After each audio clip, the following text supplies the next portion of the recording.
Only clap if you know him to be faithful, amen. Hallelujah. He's proved that over and over and over again.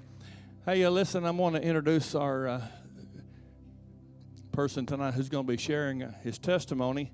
I know if you've been around the church any length of time, you have probably heard that we had this banquet here a while back, and we gave out some awards. We gave an award out for Mr. Smiley. You know, the person around the church that smiles the most. And, of course, Burgess won that.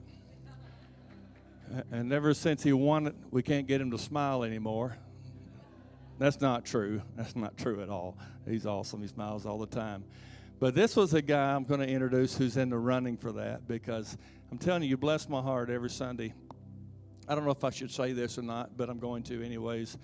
He's part of our security team. And by the way, we really do appreciate what you guys do on Sunday, and you're a major part of that. We appreciate it. But, you know, not too many security guys smile. But this one can't stop it. And but he's got a story. He's got something that God has done in his life. And so we're excited about Sean being with us tonight to share what God's done in his life. Give it up for my friend, Sean Davis.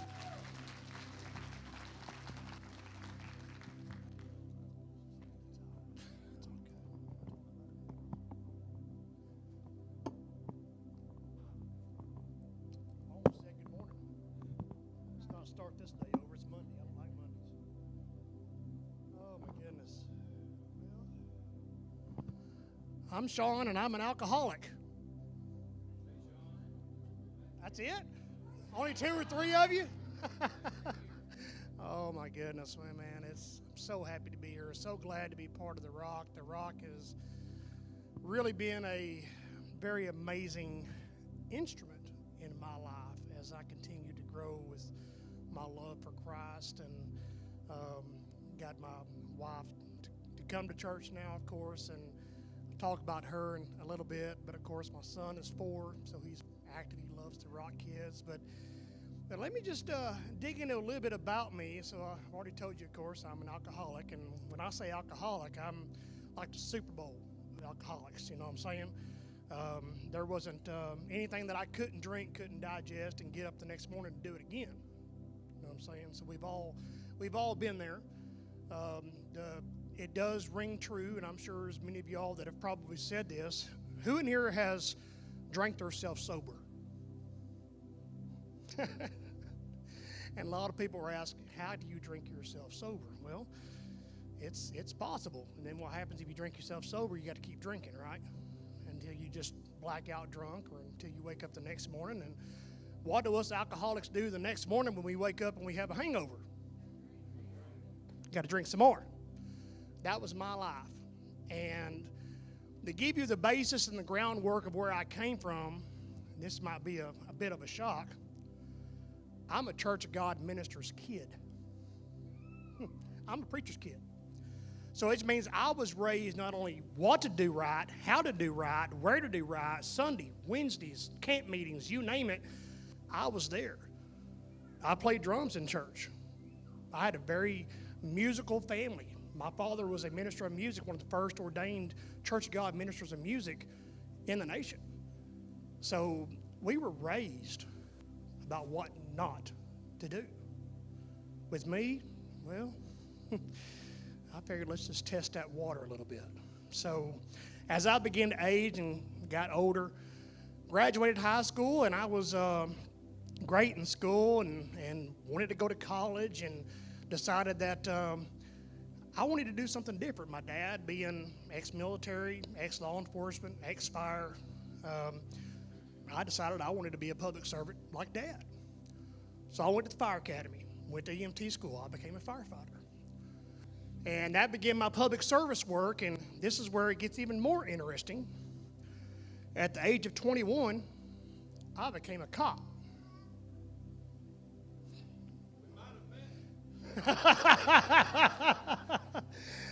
Jackson County, Arkansas, meth capital, booze capital of Northeast Arkansas. Let me just tell you.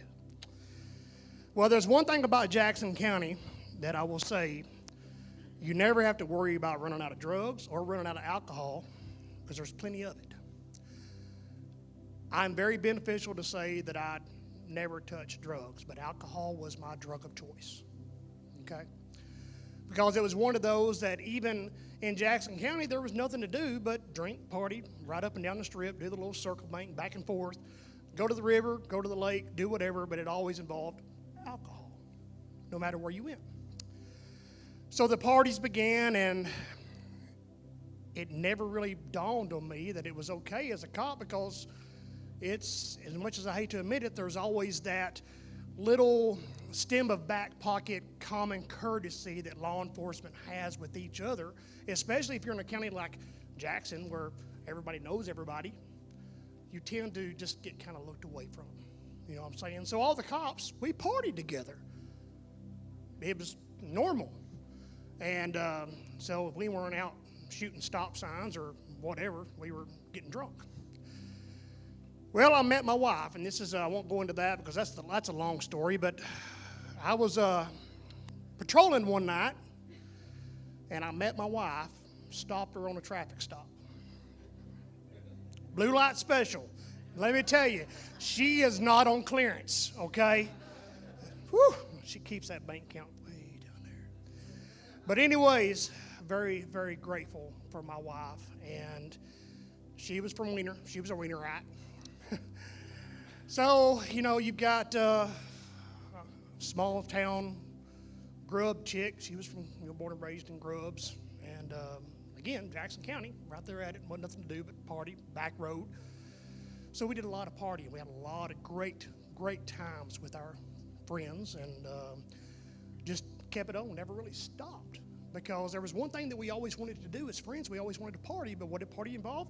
Alcohol, okay? It was nonstop. So as I continued, I remember I'm still a cop, but I'm, you know, still enjoying my lifestyle of partying and getting drunk all the time, having these great parties at the house. I was the life of the party. I had the nice house, and always had the stocked liquor bar. And the thing about it is, it was never the rot gut stuff. It was the good stuff. Maybe that's why I had the good friends. I don't know, but there's a difference between Heavenly Hill and Grey Goose when it comes to shelf levels. You know what I'm saying?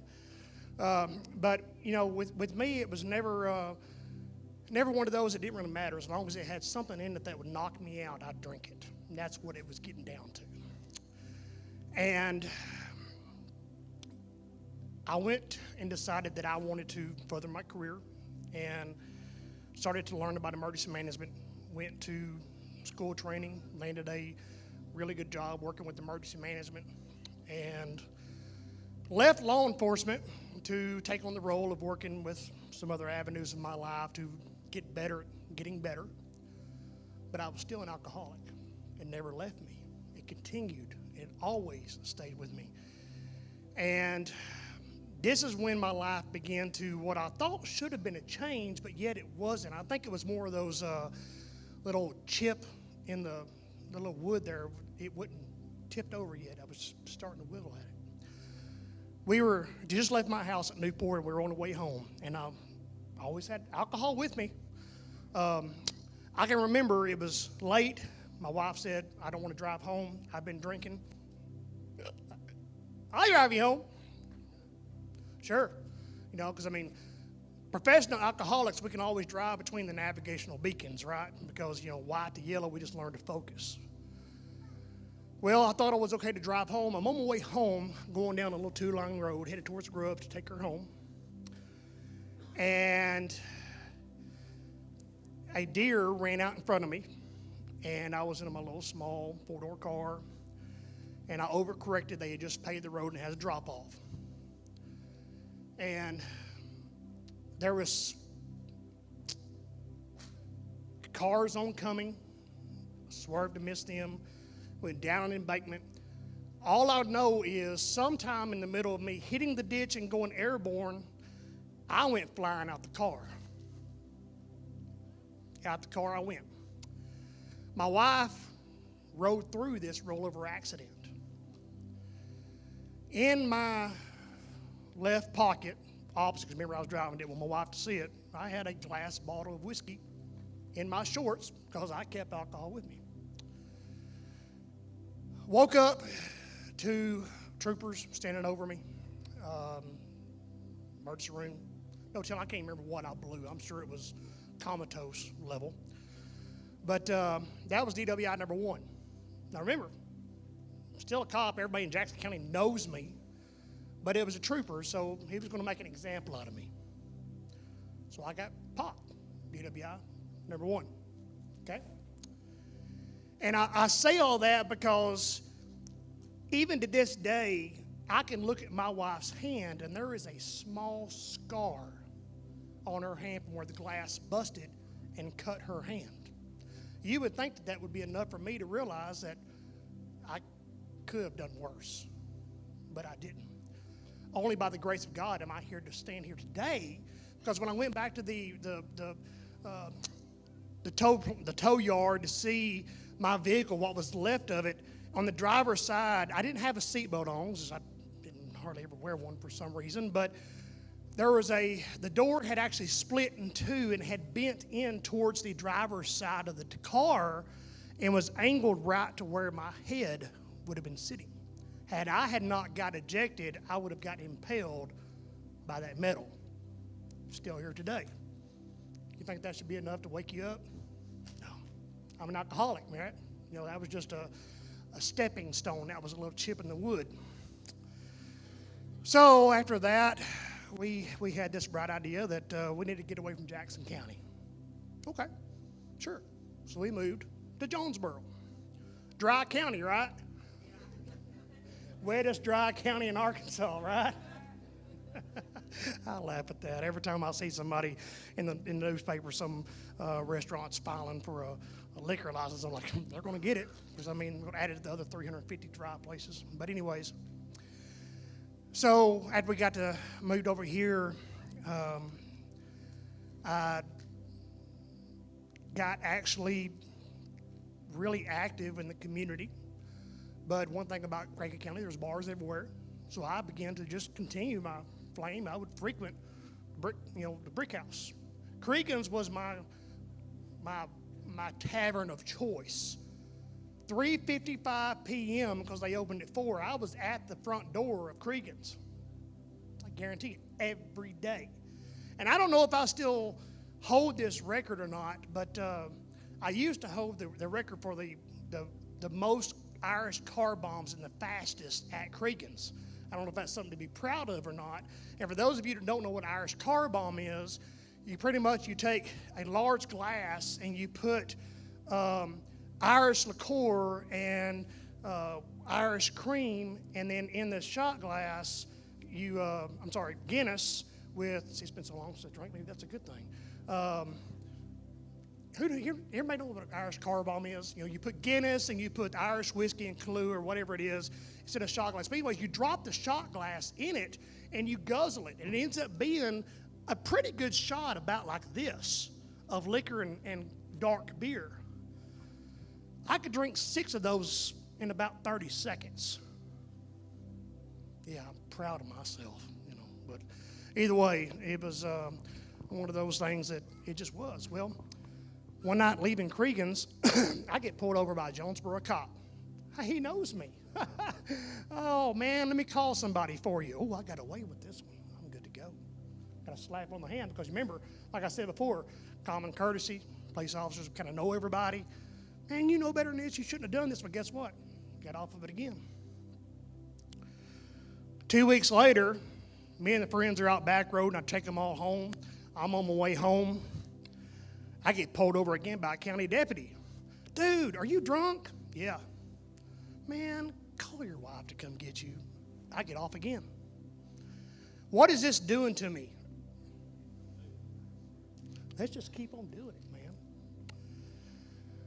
Well, the next time I get stopped, it's a J. Petticott, but he's a new one. Oh, this is not good. Being a ex-law enforcement, carried a card because I can conceal carry and all this type of stuff. That I didn't work with him. I don't care who you are. If anybody should know, you should know better. Get out of the car. I'm drunk. There is no line that I'm going to be able to stumble down or ABCs, 1, 2, 3s, and milk balls. I don't know what it is that I got to do for this test, but I ain't going to pass it. First time in my life, I got cuffs behind my back. went to the police department. Did not go to jail, but he made me call the wife.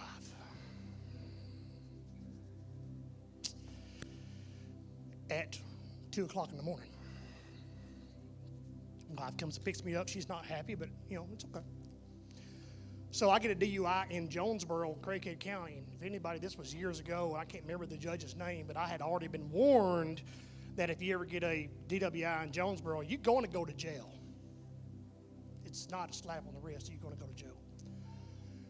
And so I lawyered up and avoided jail time, got 80 hours community service, went to Goodwill, sorted clothes, donations, all that kind of stuff. But after that was EWI 1, I was able to get my license back pretty fast. But it still, to me, it was a slap on the wrist, so I never quit. I just kept drinking.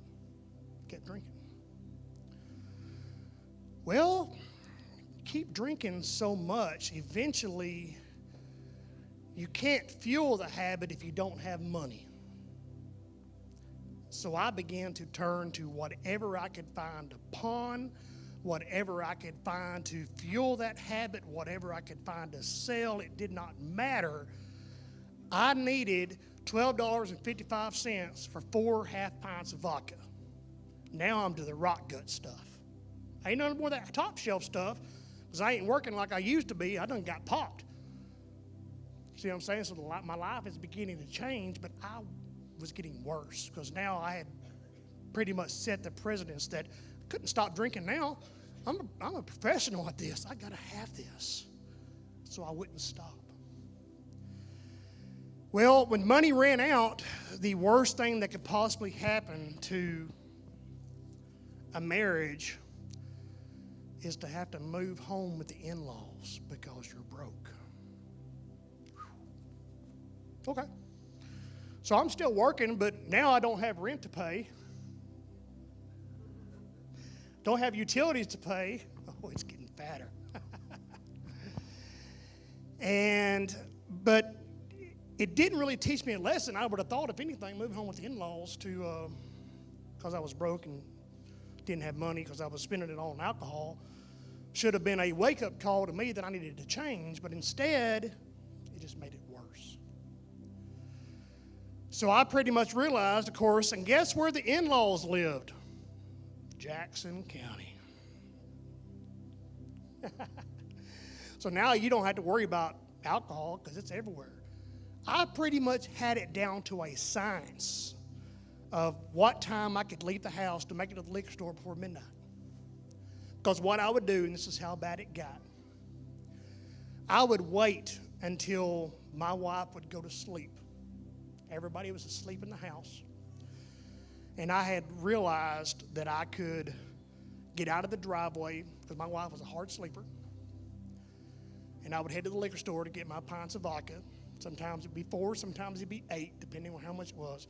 Because I always wanted to make sure that I had enough for the next day or two, because the next morning, as soon as she left to go to work, I'm in the house by myself now.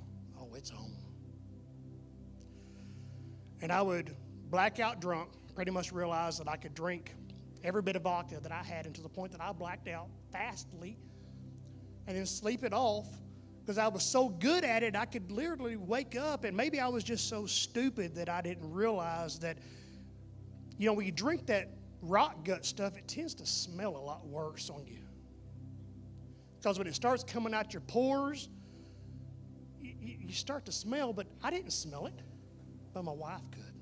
Everybody I was around could. But I was so blind and oblivious to what was going on in my body that I didn't care, because my body had gotten so accustomed to it that I needed this so bad. So remember, I'm at my mother-in-law's house, or in-law's house, one night, 11:43 a.m., 11:43 p.m., on my way to George's Liquor Store in Newport to get some vodka. Now, I had 1 pint with me, and I had already started drinking. Finished up that pint before I got to the liquor store, picked up 4 more. Rode around Newport a little bit. By this time, it's about 1 o'clock in the morning. Had 2 in. Still drinking some more. Had 2 left, but I probably starting to get a little buzzed. I probably need to head home because, after all, I don't want to get stopped or arrested. On my way home, I can't remember what happened. I have no idea. I blacked out. And let me tell you how bad it was. I didn't black out driving my vehicle. I blacked out driving my wife's brand new car. I don't know what happened, but I straightened out a curve. I went into a ditch. I don't know how I did not total that car, but for the grace of God, I managed to only scratch up the left rear fender of her vehicle. But I woke up to, now I'm back in Jackson County. Everybody knows me. I'm so drunk I can't get out of the car. My friends that I know from the fire department and county deputies, they're all there. And I can hear them talking about me in the back of my neck. I could just hear, that's Sean, man. God, you smell that? And having worked in an EMT truck, I knew the lingo on the way to the hospital, what they were talking to the doctors about, ETOH. I don't know if you know what that means, but that means you're intoxicated below or past the levels of sanity, which means you have no idea where you're at, and I didn't. Get to the hospital, 30 minutes later, wife shows up, but this time she's with her in-laws or with her parents. This is not going to be good. Well, that should have been DWI number 3. But fortunately, the first one had fell off, so that left me with number 2. But still, I knew that this is not good. This is DWI number 2. At least I'm in Jackson County. I know the lawyers. I know the prosecutors.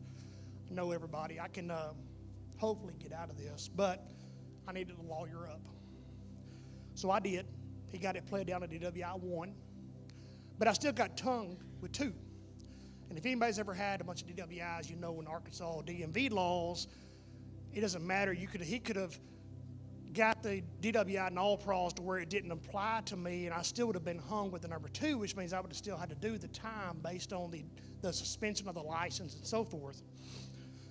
But this is one of those times where I began to realize that, okay, maybe I might need to grow up a little bit.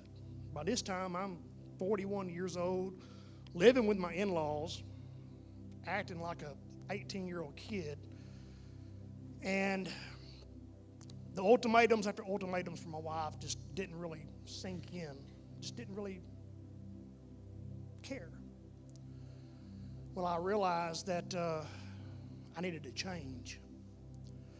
So I made my mind up, and I needed to start making a change in my life, but I didn't want to.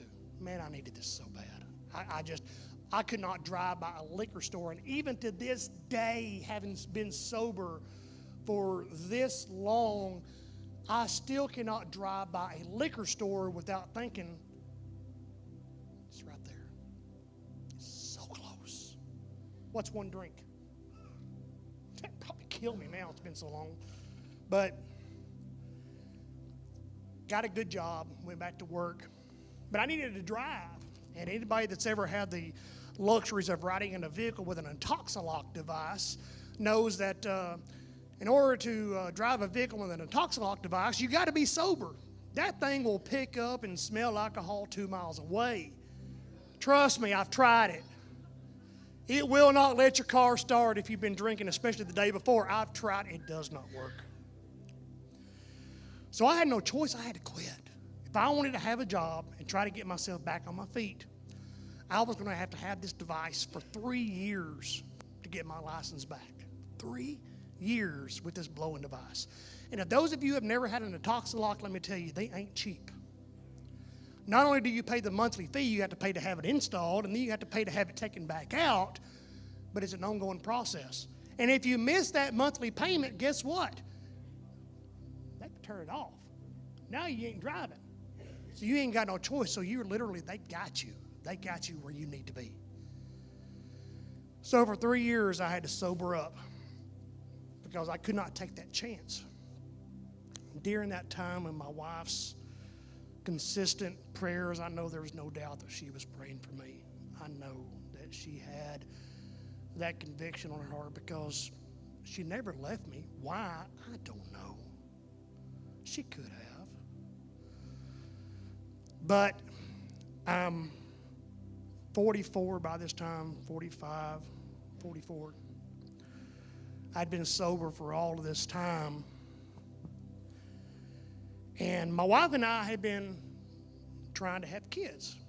And I guess from all of that Holy Spirit conviction and the good Lord looking down on me, realizing there ain't no way I'm going to put a kid in that life with the potential and the possibility that you could go back and see a kid raised up in that. Wish I had a picture. I should have brought a picture for you to throw up there. I'll never forget the phone call from my wife. We now are going on 22 years together, sober 5 years. I've got a 4-year-old son. He'll be 5 this year, so y'all do the math. You about to figure this out? If you want to have kids, stop drinking. It's the truth, guys. The good Lord had a plan for my life. There's no doubt that he had a plan for my life because he realized that he was going to give me an opportunity to put a mini-me in my life that was going to keep me straight. And he does. You know, he says he's the boss, but still, I am so thankful for not only God's grace, but knowing that without having my wife with the constant prayers, without having the capabilities of knowing what to do right, and finally having that wake-up call, did I realize that there is more to life than what's in that bottle. There's way more to life than what's.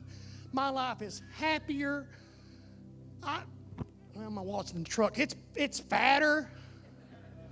Let me tell you, it's fatter because when you ain't spending $15, $20 a day on liquor or beer, your wallet's going to get fatter. So there is hope, guys. He's right above you. All you got to do is just try. And I'm telling you right now, if you guys ever need somebody to talk to, if y'all just need some words of encouragement, like he said, I'm here every Sunday, sometimes more than that. Y'all can find me on Facebook. Send me a message. I don't care. I'll be there to help you guys because one thing about it is I've been there. I've wore the scars. I've wore the shirts. I've got the trophies on my driving record to prove it, okay? But guys, if I can do this with God's grace, anybody can do this.